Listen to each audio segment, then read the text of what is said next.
Hi pals, it is me again, Artie, and I'm here to talk a bit about my ADHD. So I'm going to do a little bit of a roundup of how we got here, a very brief one because I do plan on going into it more in a blog post later on in the month, because it is ADHD Awareness Acceptance Month and I was diagnosed on the 6th, so this video is generally going to be talking about my ADHD graveyard, which is all of the hobbies I have partaken in over my lifetime, and maybe showing you some of the ones that are currently still in existence. The pandemic is basically where I started thinking more about being neurodivergent in other ways that I wasn't aware of. I know now that things like mental illness and dyslexia are kind of classed under the umbrella of neurodivergence, but for this video, specifically talking about autism and ADHD, I have made a lot of friends on the internet over the last few years who are autistic and or ADHD, and I think that's kind of where a lot of it stemmed from. Was these friends that I've met online have helped me sort of see and understand autism and ADHD in a way that I didn't get before, even though I've had a few friends in the past with autism, with ADHD. Like, the pandemic has given me a chance to kind of unmask a mask that I've had on since age 6 when I first started drama classes,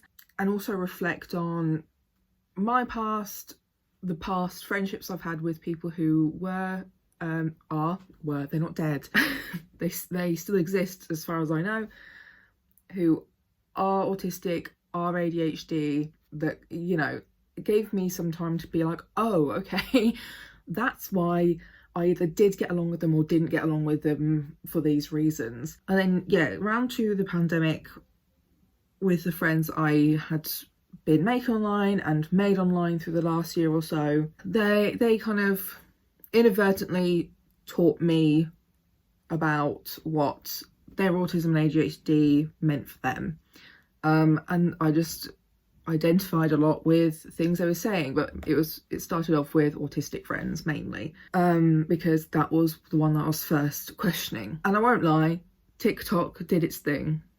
The algorithm picked up on some things and would be showing me lots of autistic content and creators, and I was like, very me. And then it started showing me some ADHD content, and I'd started finding and following people with ADHD on Twitter or Instagram and befriending some of them, and some of my friends were also then questioning, oh, maybe I'm maybe I have ADHD too. So after like a while of just enjoying these TikToks, I then actually started doing more research, and that's when I started seeking out people who were making more specifically educational content about ADHD and autism. I'd found some Facebook groups as well, which honestly are the pits of hell. Don't go to Facebook for anything, even if it's a group of people like you. They are never good.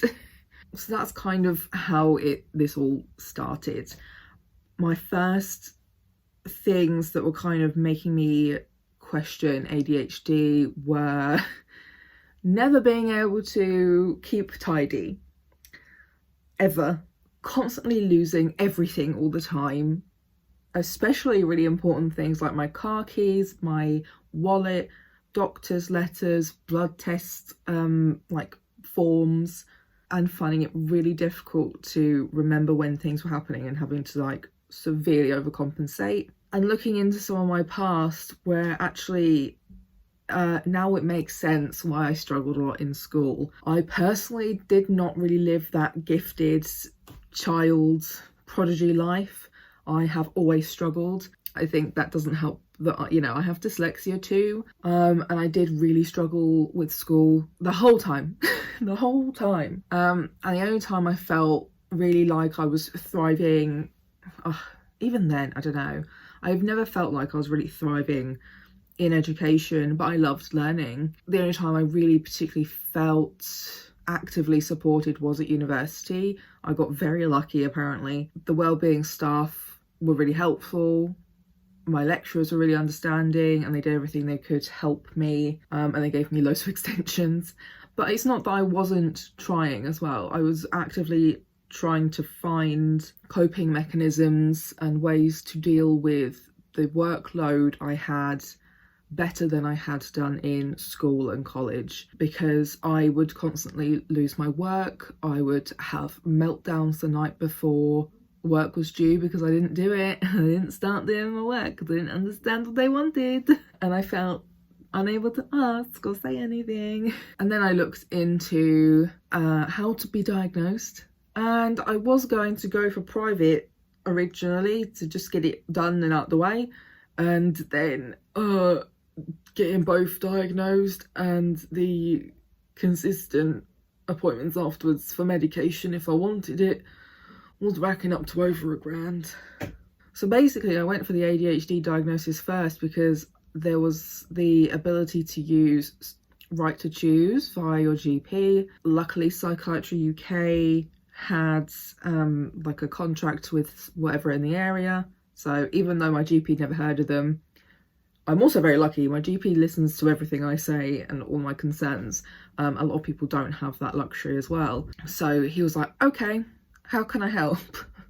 So he did the referral. He looked into it because he'd never heard of Psychiatry UK before either. So we did the referral, and we're just like, okay, we'll see.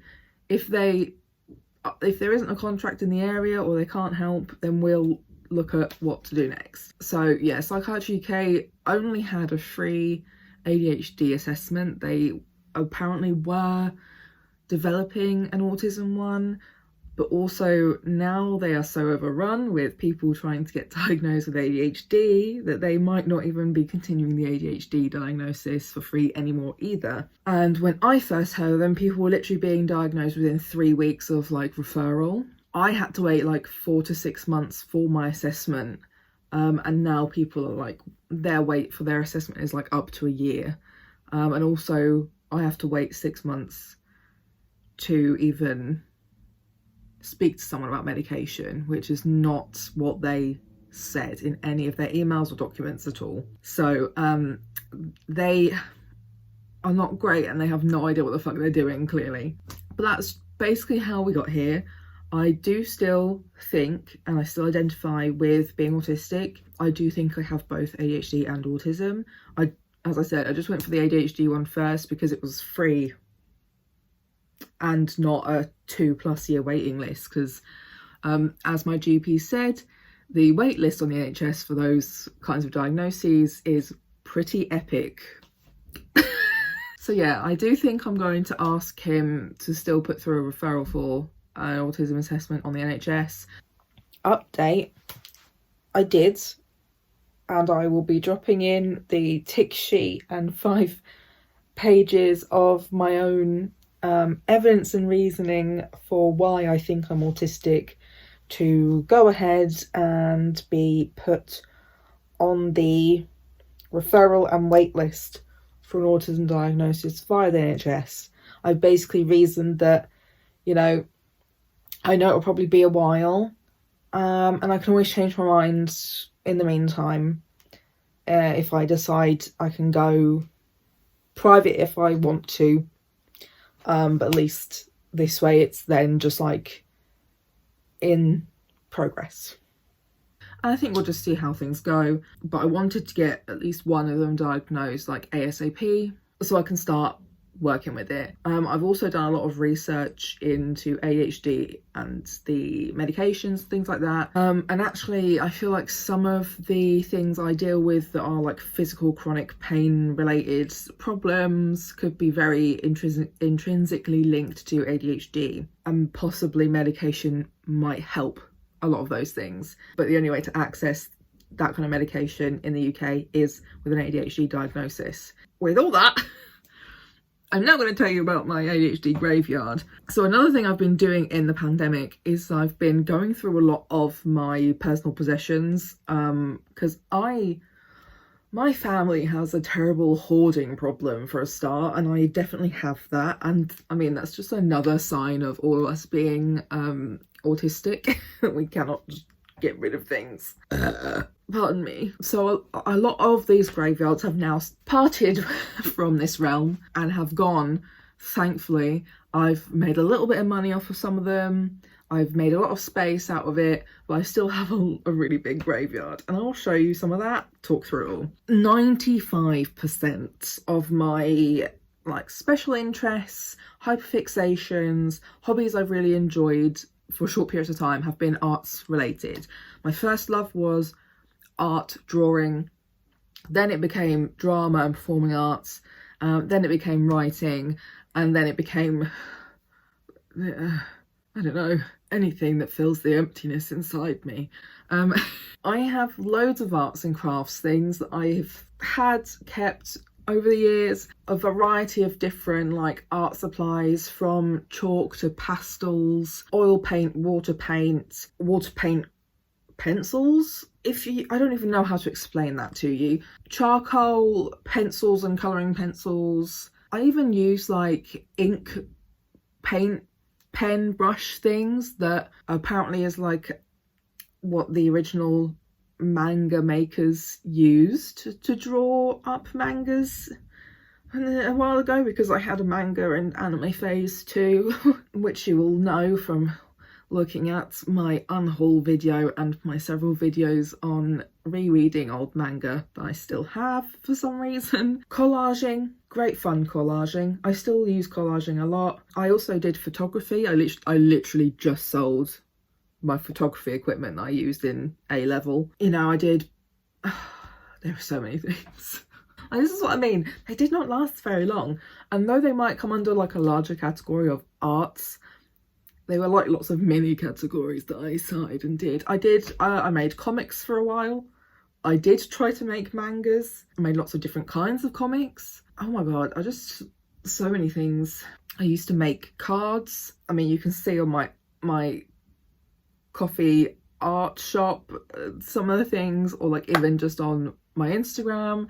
When I moved on from arts, I also did like some basic cooking courses as a child, but like I then moved on to performing arts, where I at one point was at like 3 different drama clubs all at once, like Thursday evening, Friday evening, Saturday morning. Like that was really what I was doing. I was learning how to sing, I was learning how to dance, different kinds of dances, partner dances. I did a bit of ballet when I was really young, and then again a bit when I was older. I did tap very briefly. I did pantomimes, I did mask performance, improv, Shakespeare, older kind of plays, then obviously like contemporary plays, did some film and TV kind of courses and training. Okay, but how did I forget clowning? How did I forget clowning? I learned how to be a clown. I did stilt walking, things I just cannot describe other than clowning. I literally performed in a circus. I'm very serious. I performed as like in between circus acts entertainment. I tried to learn the guitar for a year. That I also recently sold. I think I sold it for like 25 to 50 quid because I don't think it ever really worked. So it was sold to someone who like does up guitars in as part of his business or whatever, and you know, it wasn't in great shape, so I wasn't expecting much for it. That's fine, you know, at least it's not going to fucking landfill, because that's kind of a lot of the reason why I do hold on to stuff as well. I don't want to contribute to landfill and fucking up the environment any more than I have to, you know. So if things can be taken and reused and done up, then absolutely here for it. I've also like done up bits of furniture the TV stand my TV's on, I painted myself. There's also like a little shelving unit over there that I painted myself last year so I could put stuff on it finally. Another one of my like trying to organise my life so I know where things are now. I'm also like working on an upcycling project for my gran for Christmas. She wanted me to like do up one of her like mobility aids, so I plan to do a video on that. Maybe. Gardening keeps coming back and forth between like being a thing I do. I had this obsession with succulent kinds of plants when I was at uni, but I killed all of them because I got bored and fed up with them. They were very difficult to take care of. I have this one, I have a snake plant and a peace lily in my room. This one's the biggest bitch. I basically abandoned those for a year. They almost, like, one of them thrived from the neglect, but I managed to bring them all back. I'm trying to, like, I don't know, have them as something in my room that makes me feel a bit better and helps to purify the air, you know. But like that, I also spent like a summer proper gardening with my gran. I also made this like really big like wildflower flower box in my garden, you know, like lots of weird garden things that I kind of pick up as and when I feel like it, normally when the weather's nicer. Also, we've done a bit of like growing our own vegetables together last summer because of pandemic things. I also have like done yoga on and off. You know, before creative writing I was like a fan fiction person, and that kind of stemmed from the manga and anime a hobby I had. I also kind of dive back and forth between like getting into types of video games. I had like a pretty solid period of playing Stardew Valley like almost daily for a few hours. There were loads of games I used to play when I was younger that I now can't really play because it's a really old Xbox or PS2 kinds of games that the consoles don't work very well. And considering I have a lot of like internet and tech-based hobbies, I don't understand technology at all. So that will never be a hobby of mine because I fucking hate technology. I also go through bouts of like different kinds of exercise that I really enjoy. So there was like ballet classes I was doing with my mum. We were doing like trampoline, like mini trampoline fitness. I did try trampolining at one point too, and gymnastics as a child. There were also a lot of other things I did, like I can't believe I forgot, but I did do karate and taekwondo for like a minute. Played frisbee. I played ultimate frisbee at university just because, and I even like actually competed. But that also dropped very quickly because we had to always train outside in the winter and it just really hurt my lungs, and this was sort of when my physical disabilities were starting to arise. Also, it gave me shin splints. That, and I did like one session of Zumba and I had shin splints for like 3 weeks. It was the worst thing in the world. Yeah, and I had this really weird period at the beginning of the pandemic where I was doing Wii Fit every single day. And then after that I was we have like a cheap stepper, and then after that I was using a really old like exercise bike every day. And like now I kind of revolve through each of those things a lot of the time. That's why I do YouTube, blog, Instagram. You know, I know those are things that like a lot of influencers and online creatives do, but like I kind of do it because my interests split and change so much. I mean, like my YouTube content is not just a specific kind of disability, it's kind of like the range of disability. It has been a range of books that I'm just interested in reading. Like my reading preferences are like do not exist, null and void. I read any and all genres pretty much. I have nothing against any genre, it's just sometimes the writing style doesn't suit me, or the ADHD. Anything with long descriptions of nothing, not for me. Or anything that uses really like pretentious language all the fucking time, not for me. I don't want to Google every single word every 5 sentences, you know? And you don't need to word wank to write a good book. On here it's like LGBT stuff. obviously, like with all those things, it's focused on my own experiences and interests with that, but because I'm so multiply marginalised, it's quite a lot of things to think about all at once, you know. Passed away. Also, my communication style is very ADHD, and I only just started to realise it in the last like couple of years. Dog toys, that's what I missed. I was making dog toys out of scrap fabric, and then I also recently started trying to make art with scrap fabric. Just something I was curious in trying out, you know. And also, generally, I really enjoy psychology, but I tried to study it at A level, and then I was like, haha, no.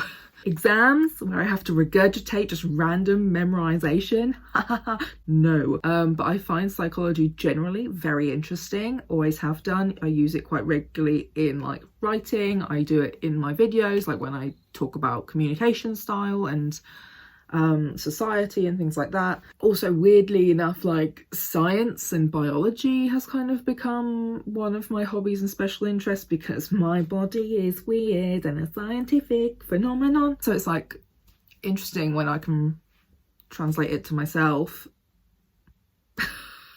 Mental illness.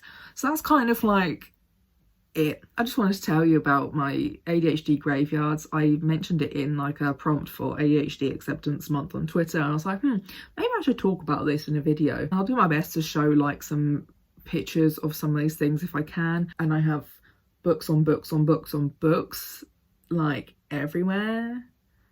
So I'm trying to finish reading physical books now that I've completed my like NetGalley books that I was reading, so I can clear some more space off the shelves, donate or sell the books on, and you know, be able to enjoy a little bit of extra space again and have books I actually like and enjoy and I'm looking forward to on my shelves. Like, I just genuinely don't know how people do everything in a day. I can barely do 5 things, and that takes up my whole day, and my brain is always just going, you know. I just don't understand. I would like to try medication to see if that helps, because I've seen lots of people on Twitter saying like, well, I've tried medication for the first time ever for my ADHD and it's really quiet. And I'm like, wow, I'm gonna cry. My brain could be fucking quiet. Stop crying. Hello? I'm not even like, I'm not crying because I'm sad, I'm just overwhelmed. And I mean, also like hypermobility is also like a comorbidity with both ADHD and autism, and we well fucking know I am a hypermobile as fuck. So there we go. So yeah, I hope you enjoyed that just random rant and ramble of my ADHD graveyard. Also, shout out to my therapist again, who has been dealing with me talking about, like, figuring this out, talking through it all with her. Being like, you know, this and this. Just really feels like many things, you know? And the accents. The weird inflection of speech, the weird, like, speed/slow pattern. You know, there were just so many signs, and I'm pissed that nobody, not one of yous fucking thought about it, because I mean, sitting on my own, I fidget a lot, and like, yeah, some of it's maybe to do with the chronic pain, but like, even if I'm not doing the stereotypical fidgeting that you see like ADHD little boys do, my fidgeting is literally, I don't think I'm ever still unless I'm like ready to pass away. Shut the fuck up. RT, shut up, end the video. Sorry, can he stop when I start going? But thanks for a cup of being here. I don't know. Please like the video. Please subscribe. I'm also going to stop doing regular book videos. I'm going to do them on occasion, and I'm going to maybe put together some clips from book videos that aren't going to be finished together, and have them as unlisted, so that if you are one of my coffee membership tier, I don't know what the fuck ever it's called, membership people of the book club tier, which is £1.50 a month, then you'll have access to see those clips that won't be coming out publicly to people. But basically I was putting a lot of work into them. Nobody gives a fucking shit. They get like no views, no interaction. Like a couple of them do quite well. They tend to be reading vlogs or unhauls. So maybe I'll keep doing those occasionally, just not very often. So if you want book content, it's on the Coffee, on that membership. It's on my Instagram. I'll still be talking about books there, doing mini reviews and that sort of thing. And my blog. Those will be sort of the main spaces for like book content. Here's gonna shift away from book content and kind of be more specifically, like I've been enjoying the media kind of based things, like my Dawson's Creek videos and like the Married at First Sight video I did. If you like the book content, go and follow these other platforms. If you like the disability, LGBT, media kinds of analysis content, subscribe, share my videos would be lovely. Thanks very much. Trying to reach some new people, see what you see where my audience lies. I don't know who I am anymore. But that's it for today. Thanks, and I'll see you next week. Bye.